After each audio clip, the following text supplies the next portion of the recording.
Bonjour à toutes et à tous et bienvenue dans Bien-être et Harmonie, le podcast qui explore les liens entre le corps, le mental et les émotions pour t'aider à retrouver ton juste équilibre intérieur et avancer vers un alignement profond et apaisé.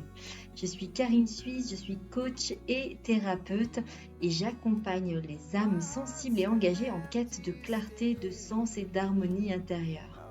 Ici, je t'emmène à la croisée des neurosciences, de la psychologie et du bien-être holistique pour t'aider à comprendre comment ton système nerveux, ton histoire émotionnelle et ta conscience profonde s'entrelacent pour façonner ton état intérieur, tes relations, tes choix et ton équilibre global.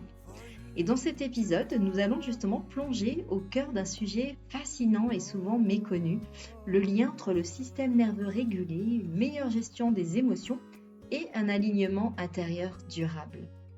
Parce qu'avant de chercher à changer ou à aller mieux, il est essentiel d'apprendre à se sentir en sécurité dans son propre corps. Car c'est finalement là, dans cette sécurité retrouvée, que tout commence, la transformation, la clarté, la confiance et l'alignement. Alors on est parti, je t'invite maintenant à t'installer confortablement, à relâcher les épaules, à laisser ton souffle descendre doucement dans ton ventre. Sens ton corps se déposer là dans l'instant, sur le support qui le soutient. Et pendant que tu écoutes, permets-toi de simplement être là. Rien à faire, t'as rien à prouver, juste à recevoir. Et puis peut-être prendre un petit carnet pour noter justement les sensations de ton corps, dans ton corps, si elles évoluent selon certaines informations que je vais te partager ici. Ça peut être intéressant de pouvoir noter suite à quelle phrase, quel mot ton système nerveux s'est senti peut-être offusqué.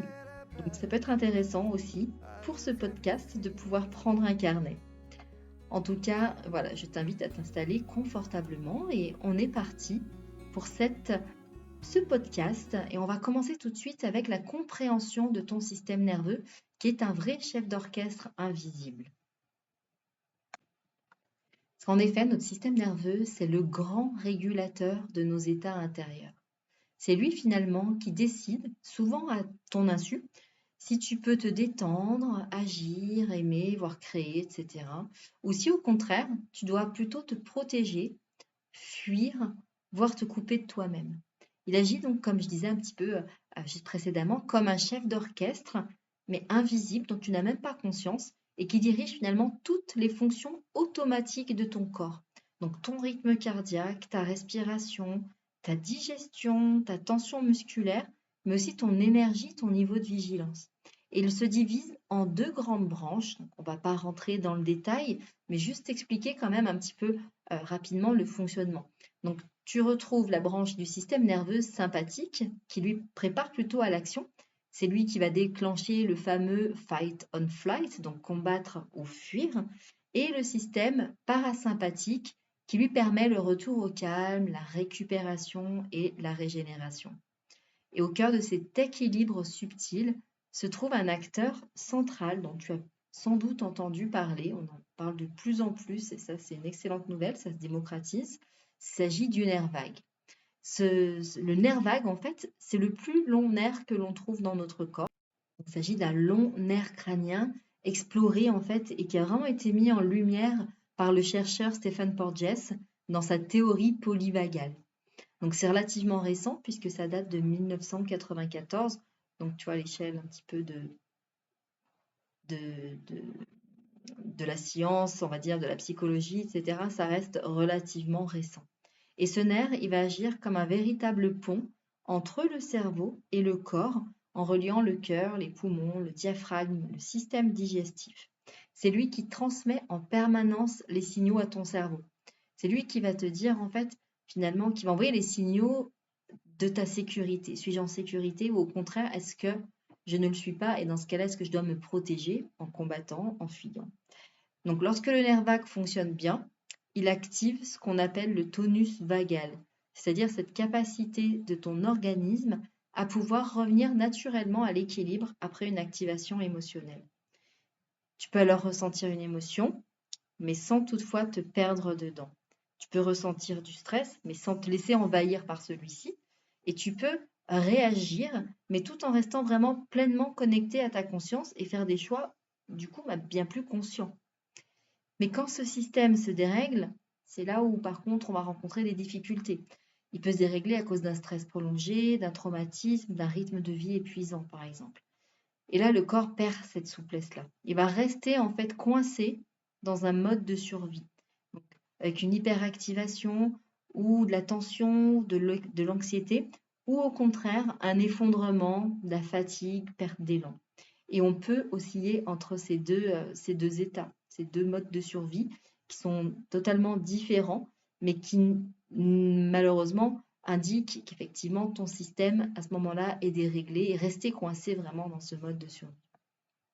Et c'est là que tout ton fonctionnement émotionnel et comportemental vont s'en trouver finalement impactés. Dans cette seconde partie, j'aimerais qu'on aborde justement l'impact d'un système nerveux dérégulé au niveau des émotions. Car comme on l'a déjà vu, nos émotions ne sont pas nos ennemis. Elles ne sont pas là pour nous déranger ni pour nous faire perdre le contrôle. Elles sont avant tout des messages biologiques portés par le corps pour signaler un besoin, une limite ou encore une mémoire qui cherche à être reconnue. C'est vraiment une messagère. Une émotion est une messagère. Elle vient nous apporter une clarté concernant effectivement ce que je viens de citer, un besoin, une limite, une mémoire, etc. Mais pour que ces messages soient entendus, il faut que le système nerveux puisse se sentir en sécurité. C'est là où tu vas commencer à faire le lien avec ce qu'on a vu précédemment.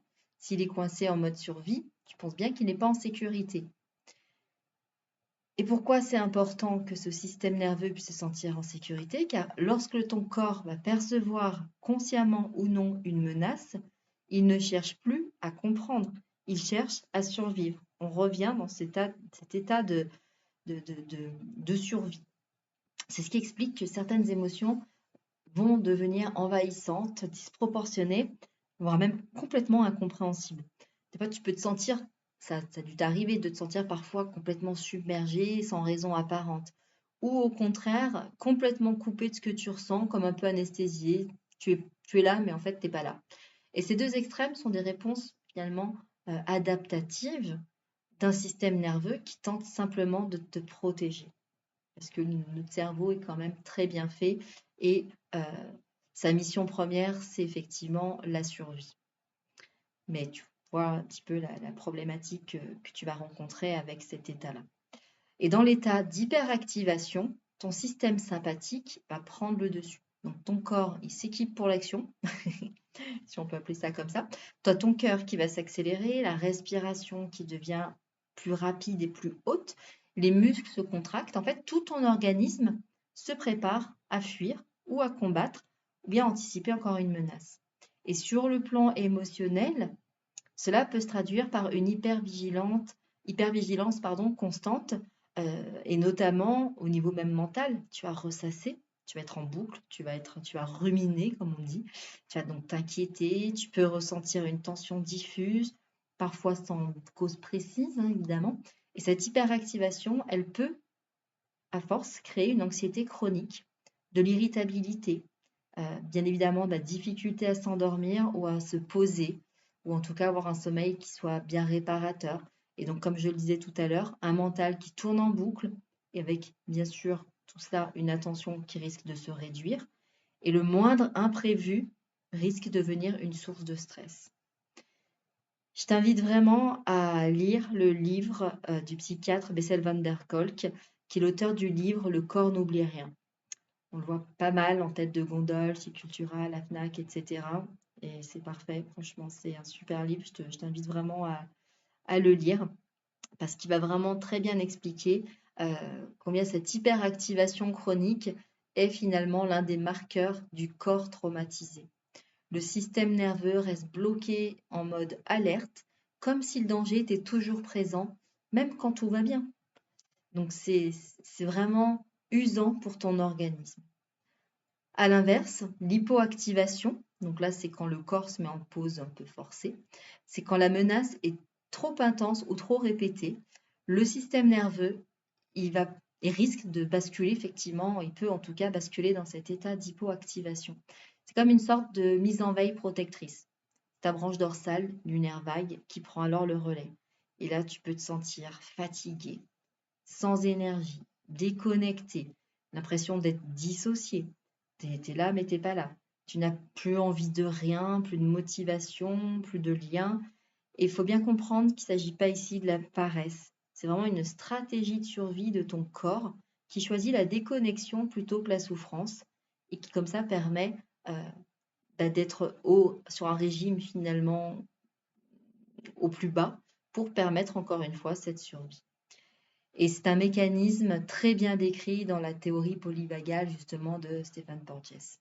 Quand la fuite ou la lutte sont impossibles, le corps y choisit l'immobilisation comme ultime moyen finalement de protection.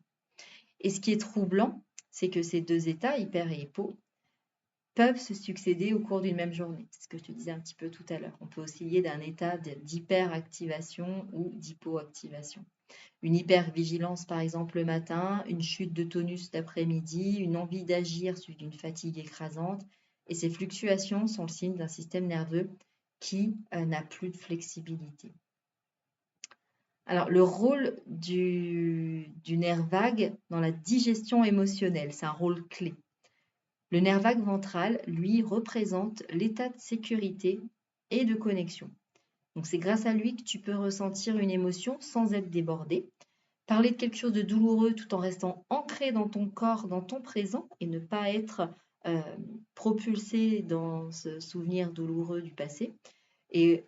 Ou encore être triste sans te désorganiser. Voilà, donc c'est vraiment quand le nerf vague central, on te dit qu'il représente l'état de sécurité et de connexion, c'est vraiment ça. C'est vraiment être dans ce bien-être finalement. Et ça ne veut pas dire que tu ne vas pas vivre les fluctuations de la vie.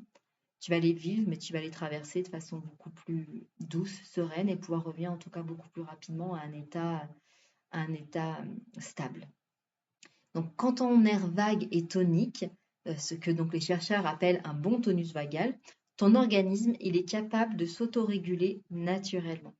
Tu vis une émotion, tu l'exprimes, ok, puis tu reviens au calme. Mais lorsque ce tonus vagal est faible, le système nerveux il peine à retrouver son équilibre. Les émotions, elles stagnent, elles s'accumulent et elles vont se cristalliser dans le corps. Et c'est là où tu vas ressentir alors des tensions chroniques, des douleurs digestives ou une fatigue émotionnelle persistante.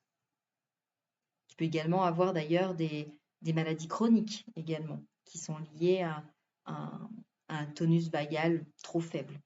C'est pour ça, et c'est vraiment une des raisons principales pour lesquelles il est important de réguler le nerf vague. C'est au-delà de se relaxer. C'est vraiment, vous l'aurez compris, redonner au corps sa capacité à digérer les émotions et à retrouver la sécurité intérieure. La thérapeute Deb Dana, auteure de The Polygal Theory in Therapy, parle de neuroception de sécurité. Qu'est-ce que c'est? C'est cette perception inconsciente qui permet à ton système nerveux de savoir si oui ou non le moment est sûr et suffisamment sécure pour se détendre, s'ouvrir ou être en relation avec l'autre. Et tant que cette sécurité intérieure n'est pas rétablie, aucune démarche cognitive ou spirituelle ne peut s'enraciner durablement. On l'a tous, je pense, expérimenté. Rationnellement, on sait qu'on réagit de façon disproportionnée, ou en tout cas de façon dysfonctionnelle, que ce soit en trop de réaction ou en manque de réaction. Et cognitivement, effectivement, intellectuellement, de se dire, mais qu'est-ce qui se passe? Pourquoi en fait je surréagis ou je sous-réagis, ou en tout cas quelques minutes ou quelques heures après, on a cette capacité de pouvoir se dire et de se poser la question, je ne comprends pas pourquoi j'ai réagi de cette sorte. Mais malheureusement, on aura beau essayer intellectuellement d'essayer de rationaliser tout ça et de se dire que ça ne mérite pas de se mettre dans tous ces états, ok. Mais le problème, c'est qu'on reste au niveau mental, on reste au niveau intellectuel. Et là, il va être important de pouvoir redescendre dans le corps, redescendre dans le système nerveux. Alors, un système nerveux régulé, c'est un petit peu comme une boussole émotionnelle finalement fiable. Parce que quand ton système nerveux retrouve sa régulation naturelle, tes émotions deviennent à nouveau des indicateurs précis et plus des tempêtes. Tu sens la colère monter, mais tu la reconnais avant qu'elle n'explose. Tu peux sentir également la peur apparaître, mais tu peux faire le choix, en fait c'est ça, tu es en conscience, donc faire le choix de respirer à travers elle. Pareil pour la tristesse, tu ressens la tristesse, mais elle devient un espace de relâchement plutôt qu'un gouffre. Et c'est ce qu'on appelle la flexibilité neuro-émotionnelle, la capacité à ressentir sans se perdre, à accueillir sans se juger et finalement pouvoir revenir à soi après l'orage. Et cette flexibilité, c'est la base même de l'alignement émotionnel et psychologique. Car un corps qui est régulé va permettre à l'esprit de choisir, de comprendre, de s'ouvrir à de nouvelles perspectives. C'est un petit peu aussi ce que j'ai déjà partagé avec vous. Une fois qu'on guérit également ces blessures, qu'on ne porte plus de masque, qui on est vraiment. Et là, on va vraiment pouvoir s'aligner pleinement à qui on est et ne plus s'aligner à travers finalement un masque de ce qu'on souhaite montrer aux autres, mais qui n'est pas réellement. Je fais une petite transgression. On va pouvoir passer à la troisième partie. Troisième partie dans laquelle je souhaite vous parler rapidement des TCC, c'est les thérapies comportementales et cognitives qui permettent vraiment de relier pensée, émotion et physiologie et qui reposent justement sur une idée très simple mais très puissante, justement. Nos pensées, nos émotions et nos comportements sont intimement liés. Donc changer l'un de ces éléments permet d'influencer sur les deux autres. Mais ce que l'on oublie souvent, c'est qu'avant même la pensée, il y a une réponse corporelle, un état physiologique de base qui colore notre perception du monde. Imagine, on va illustrer un petit peu, imagine une situation banale, tu dois prendre la parole en public. Ton système nerveux, avant même que tu n'aies pensé quoi que ce soit, perçoit la situation comme potentiellement menaçante. Il active ton cœur, il resserre ta gorge, qui risque de s'assécher d'ailleurs, il accélère ton souffle. Et ton cerveau, recevant ces signaux physiques, va chercher à donner du sens à ce qu'il ressent. Donc, il interprète, lui, ce malaise corporel comme de la peur, du danger ou un risque d'échec. Et c'est là où la pensée surgit. Je ne vais pas y arriver, je vais me ridiculiser, tout le monde va le voir, etc., etc. Cette pensée, bien évidemment, elle va renforcer à son tour l'activation du système nerveux. Le cœur qui va battre encore plus fort, la gorge qui va se nouer davantage et le cercle se referme. C'est ce qu'on appelle le cercle cognitivo-émotionnel. Une boucle dans laquelle le corps et l'esprit se nourrissent finalement mutuellement. Et tant que le corps reste en hyperactivation, aucune pensée rationnelle, aussi bien formulée soit-elle, ne parviendra réellement à t'apaiser. Et c'est là où on va passer à quelque chose de très intéressant. Je vais vous parler un petit peu de la neuroplasticité et comment reprogrammer finalement la sécurité. Parce que du coup, ces thérapies comportementales et cognitives, elles vont travailler à repérer ces schémas, à identifier les pensées justement automatiques pour pouvoir remettre en question les croyances rigides et réapprendre à interpréter la réalité de manière beaucoup plus juste et apaisante. Mais il faut bien comprendre que pour que cette reprogrammation soit possible, le cerveau a besoin d'être dans un état de sécurité neurophysiologique. Et c'est ce que les chercheurs appellent la neuroplasticité dépendante de l'état. Autrement dit, le cerveau n'apprend durablement que lorsqu'il est détendu, lorsqu'il se sent en sécurité, qu'il se sent safe. Donc, lorsque le système nerveux est régulé, les régions du cerveau responsables de la réflexion, de la prise de recul, de la créativité aussi, donc notamment le cortex préfrontal, sont pleinement actives. Mais quand le stress prend le dessus, ce cortex, il se déconnecte partiellement. Et là, c'est le système limbique, donc émotionnel, qui prend le relais et qui dirige. D'ailleurs, le neuroscientifique Daniel Siegel, auteur de The Developing Mind, décrit en fait cela comme une bascule entre le cerveau supérieur, ce sont ces termes. Donc le cerveau réfléchi, conscient, et le cerveau inférieur, plutôt instinctif et défensif. Et la régulation du système nerveux via notamment la respiration, l'ancrage corporel ou la conscience du souffle permet de réactiver justement le cortex préfrontal, ce qui va ouvrir à une compréhension nouvelle et à une gestion plus fine des émotions. Donc, quand la régulation soutient la restructuration cognitive, on va prendre un exemple concret. Tu ressens une forte anxiété avant un entretien important, un entretien d'embauche par exemple pour le poste de tes rêves. Si ton corps est tendu, ton souffle court, ton cœur avec un battement rapide, ton cerveau, tu l'as compris, va interpréter la situation comme dangereuse. Si tu prends le temps de réguler ton système nerveux avant, par exemple en pratiquant quelques minutes de respiration vagale ou de pleine conscience, ton cerveau il va recevoir le signal que tout va bien. Et à partir de là, tu peux commencer à reformuler tes pensées avec plus de justesse. Je suis préparée, je peux être nerveuse et compétente à la fois, je suis en sécurité dans cet espace. Voilà, pour donner quelques exemples. Le travail cognitif devient alors réellement efficace car il va reposer sur une base physiologique apaisée. Et c'est ce qu'on appelle, en thérapie cognitive et comportementale, le double ancrage. Agir à la fois sur le corps et sur la pensée pour créer une rééducation émotionnelle durable.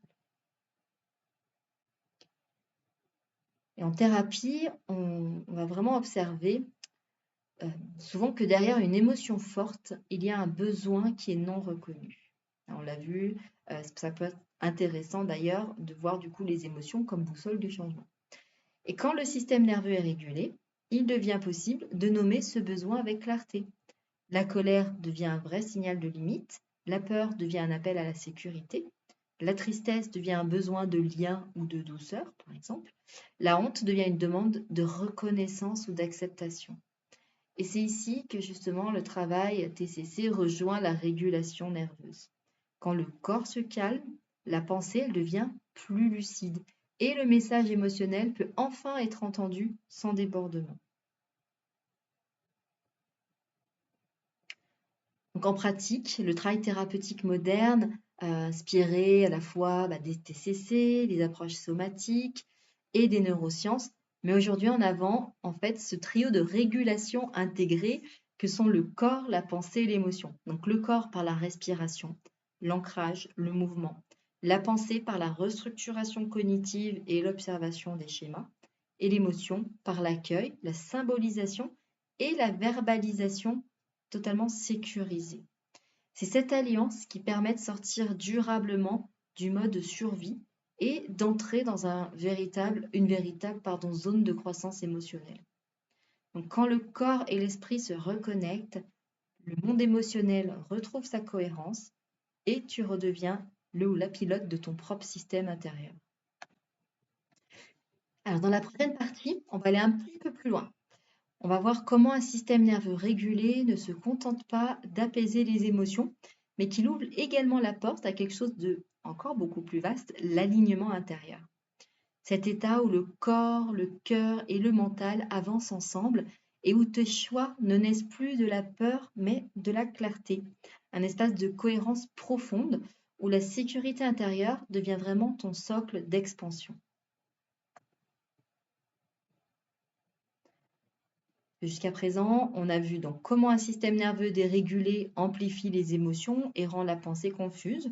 Mais lorsque ce système retrouve son équilibre, c'est tout l'être qui change de fréquence. Et l'alignement, donc c'est cet état où ton corps, ton cœur et ton mental vont pouvoir se répondre de façon harmonieuse. Donc ce n'est pas juste une posture mentale ni une idée abstraite, c'est un état vraiment physiologique, psychologique et énergétique de cohérence profonde. Alors, selon moi, l'alignement commence vraiment dans le corps. Lorsque ton système nerveux est régulé, ton cortex préfrontal, siège de la conscience, du discernement et des décisions justes, redevient pleinement disponible. Donc tu ne réagis plus à partir de la peur ou de la survie, mais comme je l'ai dit juste avant, depuis un espace de stabilité. Et c'est à ce moment-là que les émotions redeviennent donc des guides et non des obstacles, puisque tu commences à ressentir avec précision ce qui est juste pour toi. Ce projet me fait vibrer. Cette relation, elle me contracte. C'est peut-être pas terrible. Cette décision me ramène à moi, etc. Ces signaux subtils que ton corps envoie en permanence deviennent lisibles uniquement lorsque ton système nerveux est apaisé. Donc, la cohérence cardiaque, étudiée par l'Institut HeartMath, montre d'ailleurs que lorsque la respiration, le rythme cardiaque et l'activité cérébrale sont synchronisés, l'individu ressent plus de clarté, de concentration et d'intuition. Autrement dit, l'alignement intérieur est vraiment une manifestation neurophysiologique mesurable.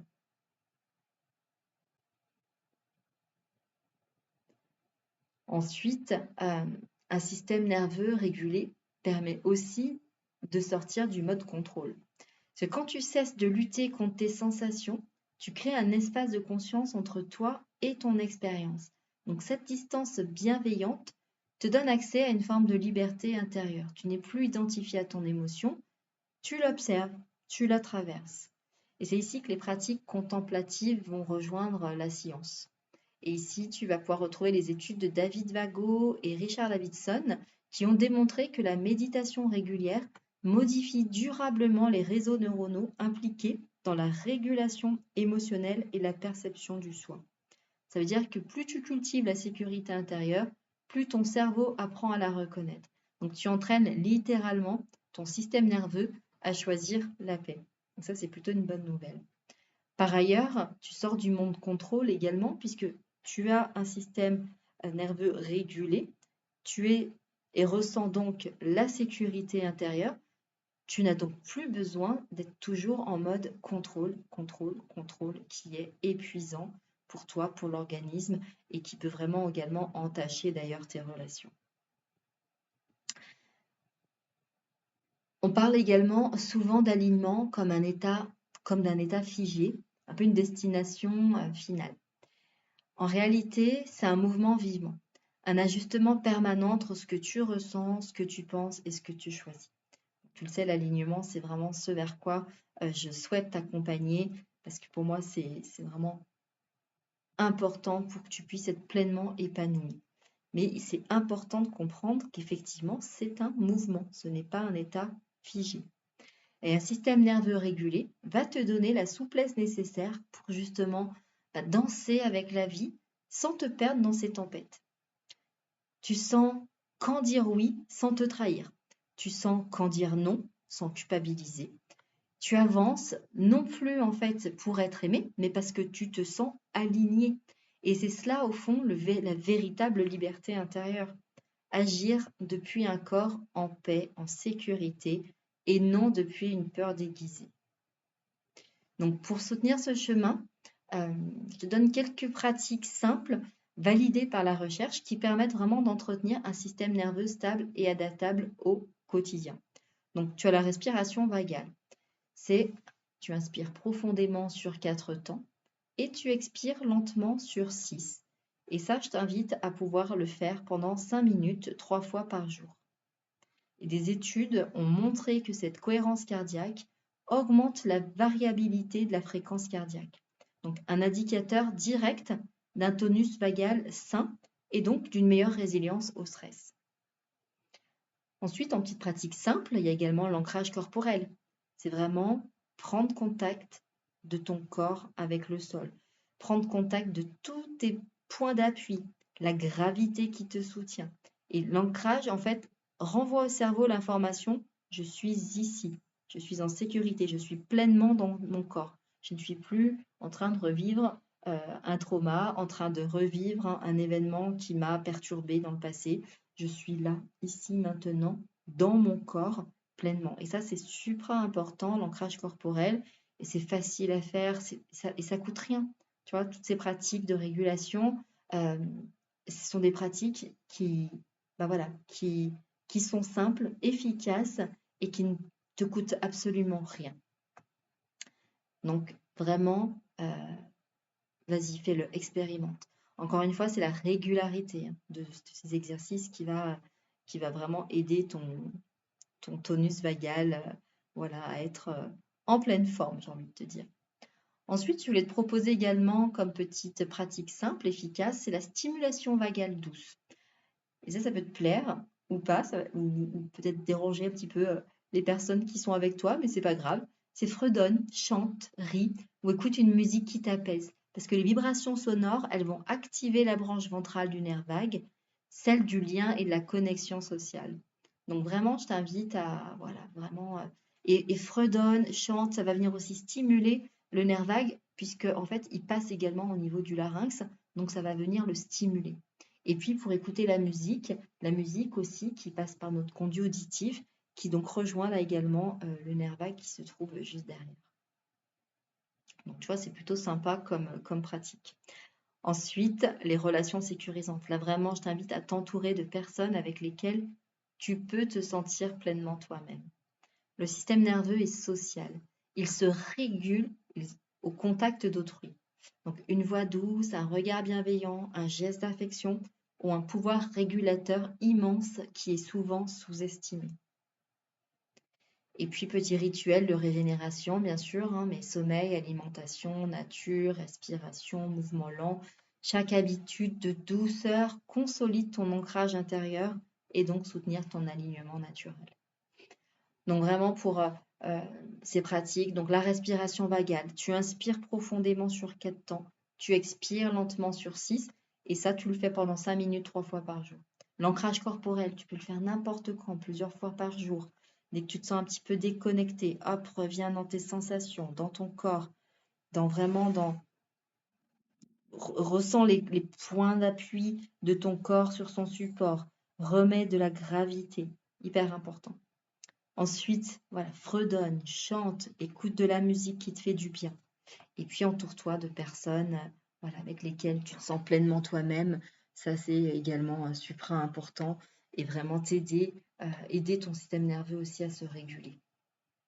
Donc pour conclure, tout ce que nous venons d'explorer aujourd'hui converge finalement vers une même évidence. La régulation du système nerveux est la base invisible de l'équilibre émotionnel et de l'alignement personnel.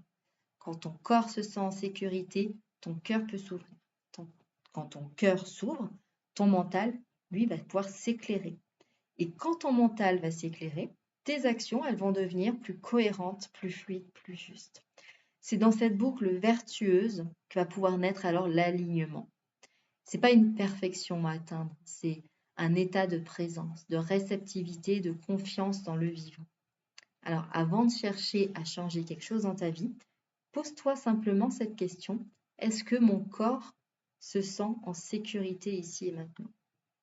Si la réponse est non, respire, recentre-toi, offre-toi quelques secondes de silence et rappelle-toi, c'est ton système nerveux qui te parle. Et à chaque fois que tu lui réponds avec douceur, tu t'offres la possibilité de revenir à ton centre, à ton rythme et à ton alignement. Alors, merci d'avoir pris ce temps pour toi. Ce podcast est un petit peu plus long que d'habitude, mais c'est important, je pense. Donc, merci à toi d'avoir pris ce temps, voilà, encore une fois, pour écouter. J'espère comprendre et surtout ressentir. Si cet épisode t'a parlé, n'hésite pas à le partager et à le réécouter dans un moment de calme pour en laisser les mots s'ancrer plus profondément. Parce qu'aussi la compréhension, très important. L'éducation également est très important. Et souviens-toi, vraiment, la régulation ouvre la voie à la liberté intérieure et la paix intérieure ouvre la voie à l'alignement. Je te retrouve très bientôt pour un nouvel épisode de Bien-être et Harmonie où nous continuerons à explorer ensemble les ponts entre science, émotion et conscience. Tout ça au service de ton équilibre intérieur et de ton épanouissement global. En attendant, pense bien à t'abonner et activer la petite cloche pour rien manquer. Et puis si ce n'est pas déjà fait, pense bien à t'inscrire à ma newsletter et à demander à recevoir ton rituel d'apaisement du cœur. Et puis je t'ai également préparé un petit programme déjà également de guérison émotionnelle, les 5 portes vers la guérison émotionnelle. C'est un programme à un prix tout doux, il est à 11 €, qui est vraiment déjà un beau moment à t'offrir et pour lequel tu reçois 7 jours plus tard un petit audio bonus, une vingtaine de minutes d'audio bonus où on vient effectivement revenir dans le corps pour vraiment être dans la continuité de ce mini-guide de ces 5 portes vers la guérison émotionnelle. Et puis, j'ai pris un peu de retard, mais devrait sortir à la fin du mois vraiment un programme Alors, programme conçu sur 4 semaines, mais qui peut bien évidemment s'étendre parce qu'il est très très dense. Et ce qui est vraiment important dans chaque formation, chaque programme, chaque thérapie que tu peux suivre, c'est vraiment d'écouter ton rythme, de t'écouter pleinement. C'est le plus important. Donc, il est conçu sur 4 semaines avec une pratique par jour. Donc, il y a des séances d'EFT, des séances de méditation, séances d'hypnose. Il y a également des exercices de somatothérapie pour justement revenir dans le corps. Il y a des questions introspectives. Et ce programme, vraiment, tu peux le refaire autant de fois que tu veux. Une fois que tu l'as fait dans sa continuité, tu peux le faire à ton rythme. Et puis, vraiment, avec les questions introspectives du départ, tu peux choisir de voir en fait quelle est l'émotion, voir ce qui est dans le moment, dans l'instant, le plus important pour toi à venir guérir, soigner, vraiment voilà, prendre soin de toi, quelle est la partie qui a besoin d'être prise, d'être soignée finalement. Et puis, à chaque fois que tu voudras revenir sur ce programme, tu pourras refaire ces questions introspectives pour savoir, dans cet instant au moment où tu le feras, quelle est l'émotion, quelle est la part de toi qui a besoin d'être écoutée, entendue, soignée. Donc, bien sûr, il y a aussi tout un aspect sur l'enfant intérieur parce que c'est très important. Mais en tout cas, voilà, j'ai pris un peu de retard, mais il devrait arriver à la fin du mois. J'ai hâte de pouvoir vraiment te le présenter. En tout cas, c'est vraiment un programme complet.